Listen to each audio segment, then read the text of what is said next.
Hi guys, here I am again, Lungala Rubadiri, aka Lunga, with yet another story for you. And this time I'd like to talk to you about this thing that intrigues me. It's the tip, just the tip, the tip that you give after a great meal, good service at a restaurant, that little tip, or the tip to the cab driver, the taxi driver after he or she drops you somewhere in a timely and safe manner, the tip to the shoe shine person, or the Uber driver, hello, as opposed to the taxi or the cab driver.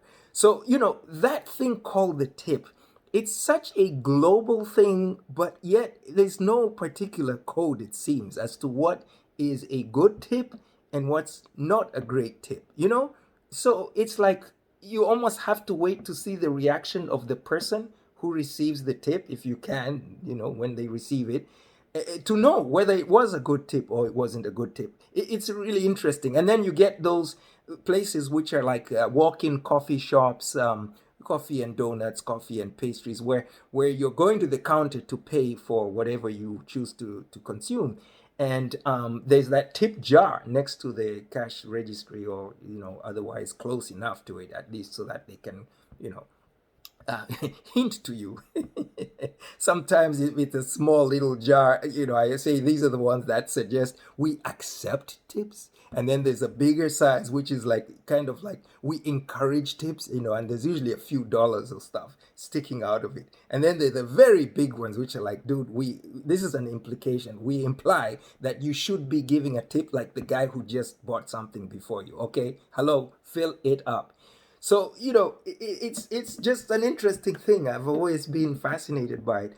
But that leads me to talking about the tip leaves me here now talking about the trip that I made. And how is this relevant? Well, this is a trip I made here in the United States a couple of years ago, definitely before I had GPS in my truck. And in most recent times, when I'm driving from Los Angeles to, let's say, Seattle, Washington, I'm using a GPS. I know where I can stop for gas. The GPS tells me everything, and where I can get coffee and whatever else. But back in the day, which was the case in this story I'm telling you, I was traveling from Los Angeles, I believe, to Denver, Colorado. And I was in a very rural section of the trip, definitely outside California. And I tended at that time, especially without the GPS, I tended to like to stop in smaller cities where the gas station was just off the highway or freeway. So you could just, exit, go and get your gas, and then get something to eat, jump back on the freeway without getting into big city traffic. So in this case, I had pulled over and gone into a gas station, a small gas station, and I was just chatting with the guys and the cleaning, the bugs off my windshield and stuff. And I asked one of the guys, hey, it was about 9:30 in the morning, and I said, hey guys, can you suggest a coffee shop around here where I can get coffee without getting into too much traffic or something? And they said, oh yeah, this is a small town. In fact, if you go down this road, follow it for no more than 3-4 minutes. I mean, dude, we're talking maybe a mile or two at most. In fact, if you drive more than 5 minutes, you've gone through the whole city and you've come out on the other end. That's how small our downtown is. So I was like, wow, okay, okay. So I went down the street, and on the right hand side, as they had said, there was this big parking lot and a huge sign that said Mac and Henry's Coffee Shop. I was actually surprised as to how many people they were in that um, uh, parking lot. I mean, it was packed with people. And this is, as I said, between 9 and 9:30 in the morning. And I'm thinking, this doesn't look like any special day, but I guess all the people from this little city come and commune here every morning and have this casual talk before they go off in their different directions to work or whatever it is. But I mean, I could hardly park close to the coffee shop. And as I pulled in, you could tell all the eyes were on me and my truck. I knew I was definitely the new kid in town. And when I parked, it was a new truck, and it got a lot of attention, even in California at the time. And all these people are like, oh my gosh, that's a really cool truck. What type is it? What do you have under the hood? And I'm like, oh, hi guys, good morning. They're like, hi, is that a V8? Like, yeah, it's a V8. What's under the hood? Oh, 385. I'm high. By that time I was very I could ride along with the car and truck talk, here when people are like, whoa, what is it? V8, V6, what's the horsepower? Blah, blah. So I have all those things down to throw out at all those car and truck, enthusiasts. So they're on the tractor. Hey, what do you have in it? Oh, I have African. Where are you going? Oh, I live in Los Angeles, heading to Denver. Where are you from? You have this accent. Oh, I'm from Africa, but I have an art show in Colorado, so I'm just swinging through here. I'm actually kind of in a rush, so I just want to pick up some coffee and keep driving. But oh, please pop the hood for us. I was like, wow, okay. So I leave the hood open, and these guys are busy oohing and eyeing over the truck, and I head to the coffee shop, and it's busy. I mean, so packed in there, people outside on the patio, and of course those who are in the parking lot that I left out there. But as I walk into the coffee shop, I'm probably about number 9 in line, and 9 or 10, and the line is moving pretty smoothly, and I could tell most of the people in there knew each other. And I must say, they were very warm. Everyone kind of had this glance in my direction, and they kind of waved like, morning, like they were welcome. Definitely, I felt welcome.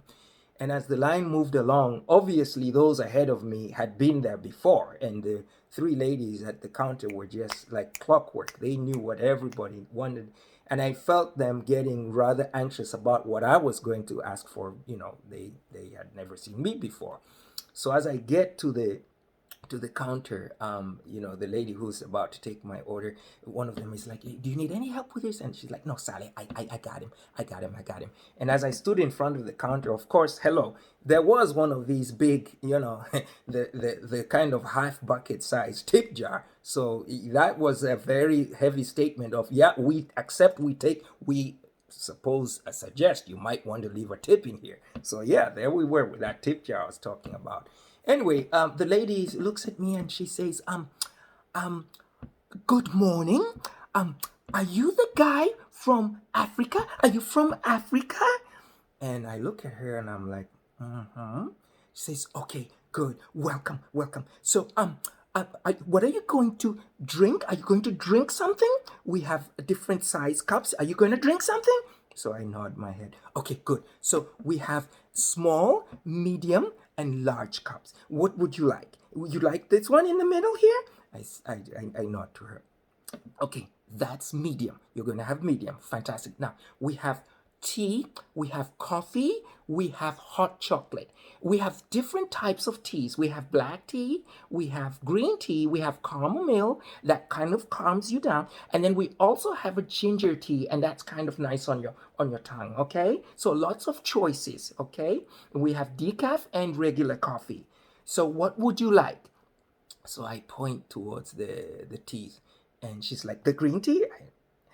The black tea. Okay, this is Earl Grey. Fantastic choice. In fact, a lot of Earl Grey tea comes from Africa, like you. Great choice. Nice full body tea. You'll enjoy this one, I'm sure. Fantastic. And now, what would you like to? Are you going to have something to eat? What would you like to eat? Because we have bagels, we have cakes. You see the pastries there? So I just nod. Great, great. So what would you like to eat? So I point at some coffee pound cake kind of thing, coffee cake.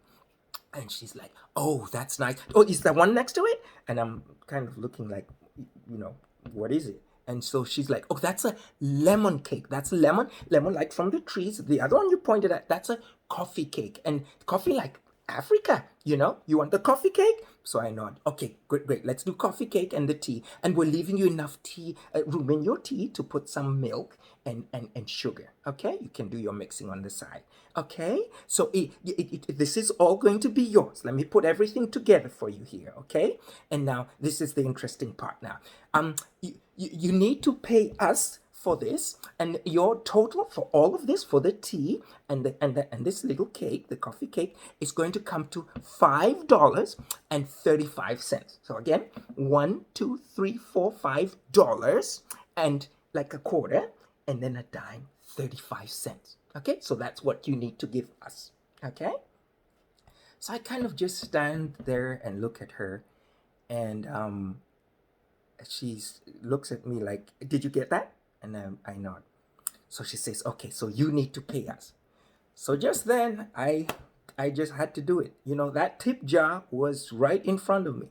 So I reached in the tip jar with all these dollars sticking out of it, and I start taking money out of it and counting $1 at a time. I say one, two, and she's like, "Oh no no no no no no no no no no no no no no no no no no no sir, you know that's," and she starts wrestling with me with for the tip jar, and I'm like trying to count the third three, and meanwhile there's this man behind me who's like, "Sir, actually what it is technically that's their money. Here in the United States we have this tip when you have excess funds and you want to give them like some excess payment for the whatever you choose to consume, you have this extra thing and that's called the tip. So technically that's their money in the jar." And I'm looking at him like, "No, a lot of money here. I leave you some, you pay for your thing also."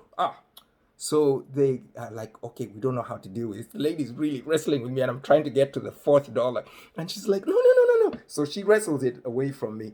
And this man and lady are looking like, we do not know what to do with this guy. So I just looked at them and I said, "Wait a minute, guys. At what point did you think that I suddenly forgot all the English I was speaking in the parking lot?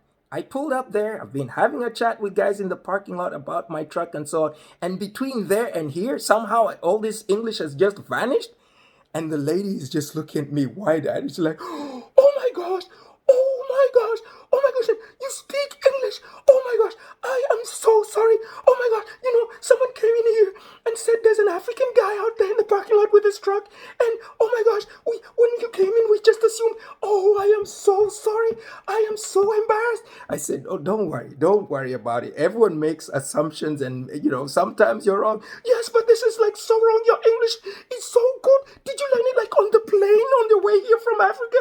Oh my gosh, I am so terribly sorry." I said, "Listen, don't be sorry. It's okay. And in fact, let me reach in my pocket and pay you your $5." And she's like, "No, no, no, no, no. Everything's on the house. Please, I cannot accept any money from you. Oh my gosh, this is ridiculous. Oh, I'm so sorry." So I said, "Listen, okay, thank you for the tea and the cake on the house, but can I at least add to your tip jar? Can I do that?" She's like, "Oh, yes, you can. Thank you. But, oh, thank you." And so she accepted the tip. And by this time, the whole coffee shop was like, "Oh my gosh, what's going on there?"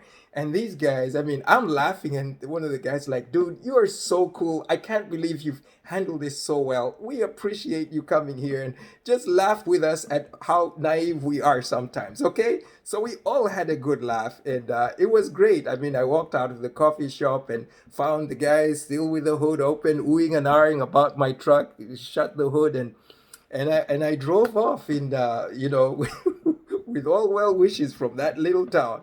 But as I drove, I thought, wow, what an interesting way to meet once again with the tip jar. And when you meet anybody with a tip jar, whatever way, whatever situation, it could be a waiter or a taxi driver or whatever, hey, respect the tip. And it's not necessarily something done in monetary terms. Sometimes it's the 2 minutes we take to say thank you for taking or making an extra effort in what you did in taking care of me. So you know what, guys? I also would like to say I appreciate you guys for watching my videos and listening to the stories. And many of you are now subscribers on YouTube. And please, the rest of you, join us. And I'll be telling more stories coming up soon. God bless you.